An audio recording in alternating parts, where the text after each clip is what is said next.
सच्चिदानंद घन आनंद समुद्र,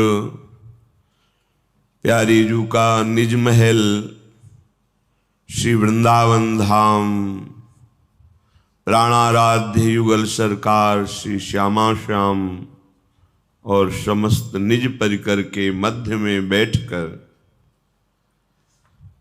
ये जो जीवन की दशा को सुधारने का समय मिला है,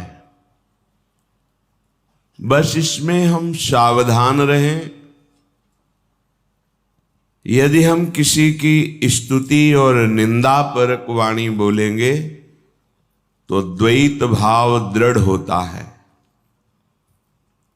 कोई दूसरा है, ये जब तक भाव रहेगा तब तक भगवत प्राप्ति में बहुत बड़ा विघ्न है।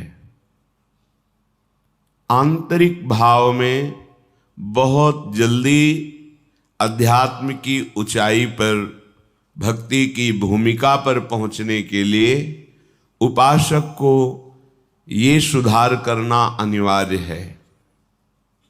किसी की किसी भी तरह चर्चा नहीं होनी चाहिए। अगर हो तो भगवत भाव को पुष्ट करने वाली हो। हम अधिक समय और अधिक भजन व्यर्थ कर देते हैं वाणी के अपराध के द्वारा, जिसे हम महत्व नहीं देते। शारीरिक अपराध तो बहुत ही अज्ञानता की बात है, पर अधिकतर अपराध वाणी से बनते हैं।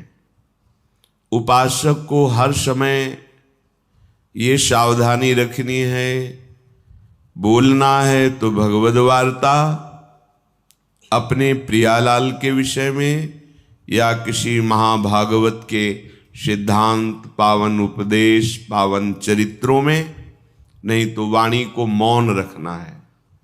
प्रायः हम देखते हैं ये वाणी बड़ी मलिन वृत्ति प्रकट करने वाली, बहुत ही प्रापंचिक प्रवृत्ति से युक्त कर देने वाली चेष्टा करती है। कुछ लेना देना नहीं, बैठे तो कोई न कोई व्यक्ति हमारे सामने होगा, आंतरिक दृष्टि में कहीं उसके गुण वर्णन कर रहे हैं, कहीं उसके दोष वर्णन कर रहे हैं। आप देखिएगा हृदय में, ये हमारी साधना को बहुत ही मंद और हृदय को मलिन कर देती है वाणी।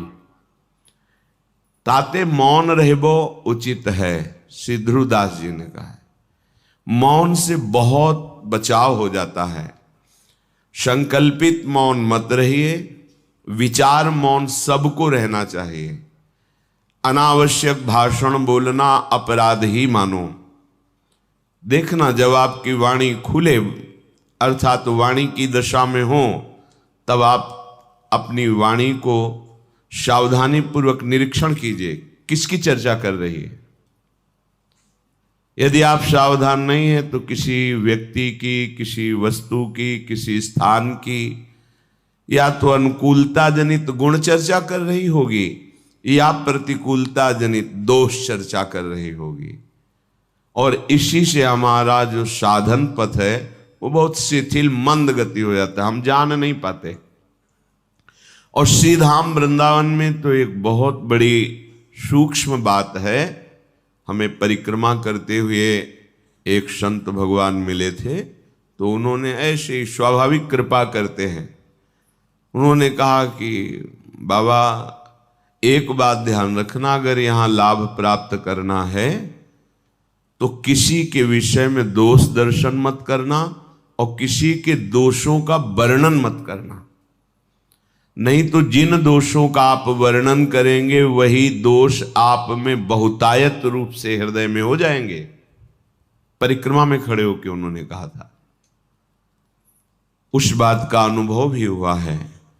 अगर हमने किसी के दोषों का वर्णन किया है तो बहुत हृदय जला है और ऐसा अनुभव हुआ है कि वो दोष हम में है। इसलिए परमार्थ के उपासक को माया दोष दर्शन कराएगी, इसका काम है। जैसे भक्ति निर्दोष दृष्टि लाती है तो माया दोष दृष्टि लाती है। जहां आपको किसी पर दोष दिखाई दे तत्काल अंतर में लौटिए आपकी अंतर्दृष्टि में वो दोष है, इसीलिए आपको बाहर वो दोष दिखाई दे रहा है। यदि अंतर्दृष्टि में आप निर्दोष भगवत भाव में स्थित हैं तो आपको सारा संसार अपना प्रभु दिखाई देगा, पक्की बात। तो जब हमारे में ही दोष है तो फिर हम वर्णन क्या करें किसी के दोषों का। अपने हृदय को हमें पावन करके प्रियालाल के प्रेम रस से भरना है। किसी पर यदि किसी को दोष दिखाई देता है तो वो दोष अपने में होता है, इसलिए बाहर दोष दिखाई देता है। ये बड़ा अहंकारी है, ये व्यभिचारी है, ये पापी है, ये नीच है, तो सच्ची मानिए आपके अंदर वो वृत्ति है, तभी आप बाहर उस वृत्ति का दर्शन कर रहे हैं। नहीं तो देखो महापुरुषों ने देखा अपने आराध्य देव को, जित देखू तित श्याममय, और कह रहे श्री राम में सब जग जानी, वो कह रहे सलवम खलमिदम ब्रह्म। तो इसका मतलब हमारी वृत्ति दूषित है। तो तेरे भावे जो करे भलो बुरो संसार, नारायण तू बैठ के अपनो भवन बुहार।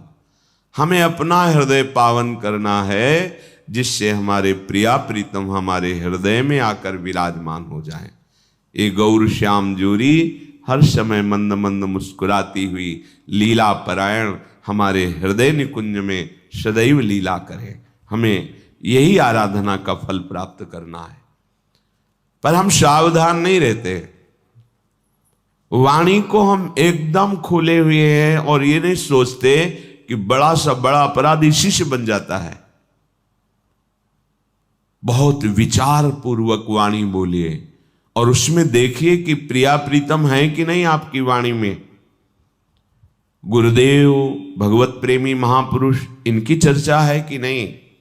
नहीं है, मौन हो जाइए। आप भगवत प्राप्ति के मार्ग में चले हैं, अब आप अगर चूक करेंगे तो फिर ये वाणी का अपराध ही आपको धाम की जो महिमा है उसमें डूबने नहीं देगा। आपसे हृदय की बात कहते हैं। यहां साधन कम और लाभ बहुत ज्यादा मिलता है। धाम है ना, अगर कुछ भी साधन ना हो, केवल आपसे असाधन न बनने पावे, तो स्वयं आध्यात्मिक उन्नति आपकी यहां वास करने मात्र से होने लगेगी। आप में दिव्यता आने लगेगी, क्योंकि आप धामवासी हैं। आपके मन की मलिनता, चंचलता, विषय प्रियता, ये सब धाम की कृपा नष्ट करने लगेगी। पर धाम में रहते 20 वर्ष हो जाते हैं और हमारी आध्यात्मिक उन्नति नहीं होती, भगवत प्रेम प्रकाशित नहीं होता। उसका कारण है असाधन। जहां वाणी से असाधन हुआ कि वो क्रिया में परिणित हो जाएगा। वही दोष जो आप दूसरों पर देख रहे हैं, दूसरों का दोष आप निंदा रूप में वर्णन कर रहे हैं, वही आपके हृदय में जागृत है। पक्का है, हमने देखा है, अपने हृदय में देखा है, संतों की वाणी का अनुभव किया है।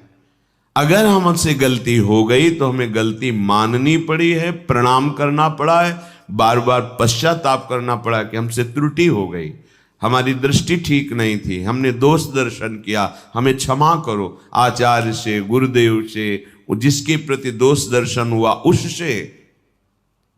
इसलिए सबसे प्रार्थना है, वाणी बहुत संभाल कर बोलिए।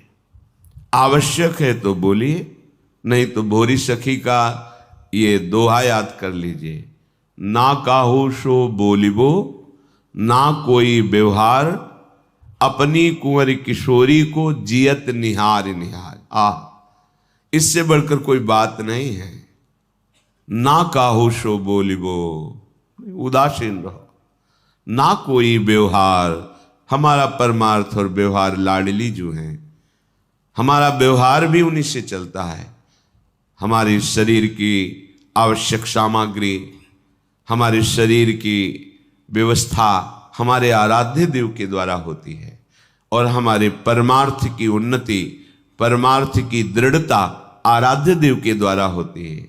हमारे व्यवहार और परमार्थ सब कुछ हमारे आराध्य देव युगल सरकार है। बस फिर हमको किसी से व्यवहार जनित वार्ता क्या करनी। परमार्थ जनित वार्ता तो हमें केवल केवल रसिकों के संग से प्राप्त होगी, जहां हमें लाडली जो मिलेंगी।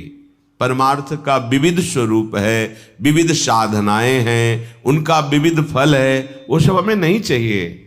हमें प्रिया प्रीतम चाहिए, वो मिलेंगे रसिकों की कृपा से। तो अगर हमें परमार्थ संबंधी वार्ता करनी है तो इष्ट मिले और मन मिले, मिले भजन रस रीति, तहां निशंक होए मिलिए, तासो कीजे प्रीति। बहुत मिले सो संग नहीं। बहुत प्रकार के भक्त जन हैं, बहुत प्रकार की भावना वाले जन हैं। हम बहुतों का संग करेंगे तो हमारे विचार में, हमारे भाव में संक्रामक भाव आ जाएगा। इष्ट प्रियता, इष्ट की आराधन की रस रीति, वो हमें रसिकों से प्राप्त होगी। तो बस प्रेमी रसिकों से संभाषण करना भजन है, अन्य मौन रहना।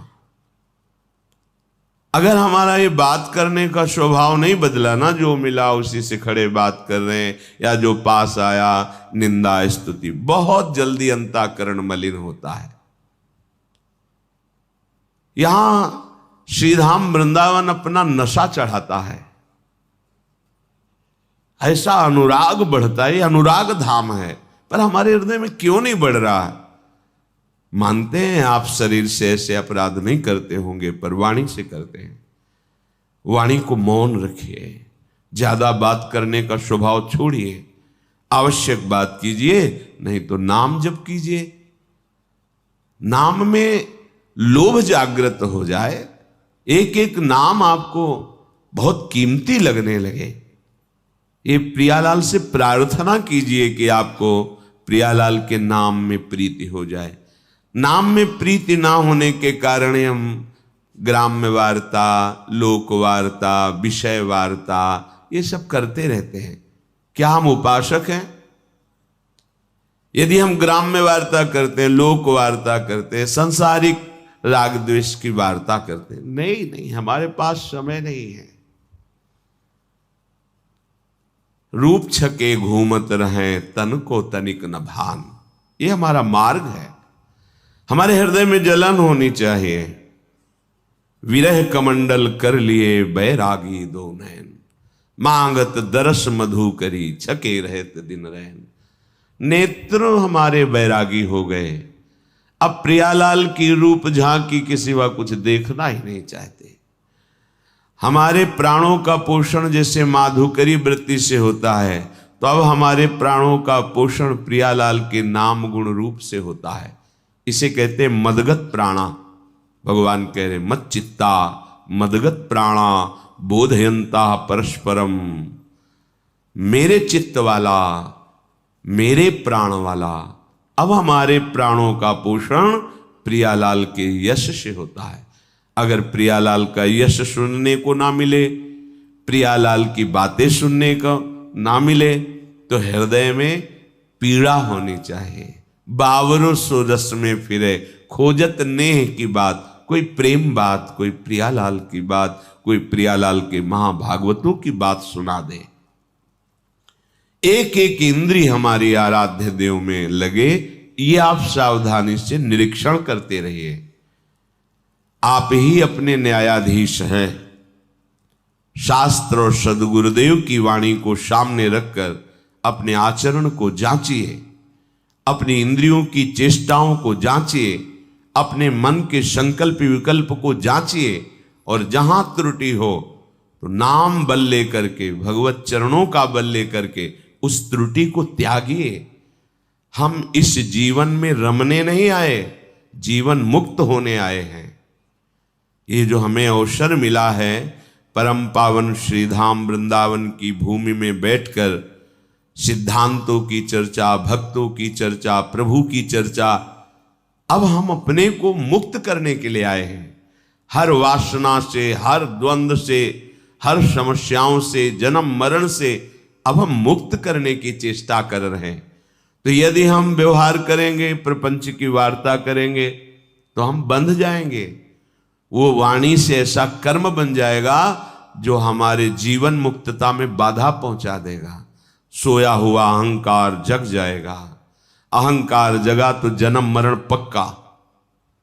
अहंकार गलित हो गया, बात पक्की, हम जीवन मुक्त हो गए। इसलिए सावधानी पूर्वक निरंतर नाम जप का अभ्यास, लीला गायन और अपने वाणी को मौन का विशेष आश्रय दीजिए। स्वभाव बना लीजिए ना बोलने का।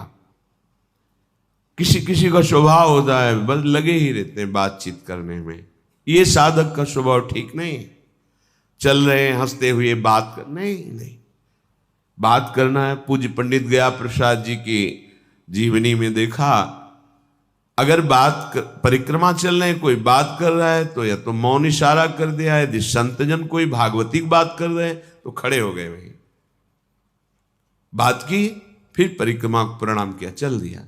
हमारे एक एक कदम प्रदक्षिणा ही हैं। हम प्रियालाल को जीवन समर्पित कर दिए हैं तो हमारा जहां भी चलना है वो परिक्रमा ही है। हम जो भी बोलते हैं वो स्तुति ही है, हम जो भी करते हैं वो पूजा ही है, क्योंकि भगवत समर्पित जीवन के द्वारा जो कर्म होते हैं वो सब योग बन जाते हैं। कर्म नहीं रखकर योग बन जाते हैं। इसलिए हम अपनी बुद्धि को पवित्र रखते हुए ठीक निर्णय करें। ये बुद्धि मलिन हो गई तो ठीक निर्णय नहीं कर रहे, इसकी मलिनता का त्याग कीजिए। न किसी से बात करने की रुचि हो जाए, न किसी से व्यवहार करने की रुचि, बस समझ लो कि हमारा परमार्थ सुंदर चल रहा है। अब चलो अकेले बैठे हैं, किसी से मिलते हैं, ये परमार्थ का स्वरूप नहीं। एकांत बैठना सीखो। कभी तो 1 घंटा तो ऐसा निकालो 24 घंटे में, सेवादि शांत बैठे, मन की दशा को निरीक्षण करो, कहां जा रहा है, क्या प्रियता बची है मन के अंदर से, ये किस भोग की तरफ ज्यादा आकर्षित हो रहा है, और फिर डांट लगाओ उसको, विवेक के द्वारा उसको, विचार के द्वारा उसको समझाओ, समझ जाता है। जब आप उस विचार शून्य होकर मन को छूट दे देते हैं तो संकल्प विकल्प करके भोग क्रियाओं में फंस जाता है। साधक ऐसा नहीं होता। साधक विचार करके मन को समझाता है। जब मन नहीं समझता है तो उसके उपेक्षा कर देता है, जा तुझे जहां जाना है, राधा राधा राधा, वो कुछ नहीं कर सकता है। ये जीवन मुक्त होने के लिए है। जीवन मुक्तता की तरफ तुम्हारे कदम बढ़ रहे हैं, इसकी पहचान जब आप शांत बैठे तो आपके हृदय में अपने आप प्रियालाल का स्फुरण होना चाहिए।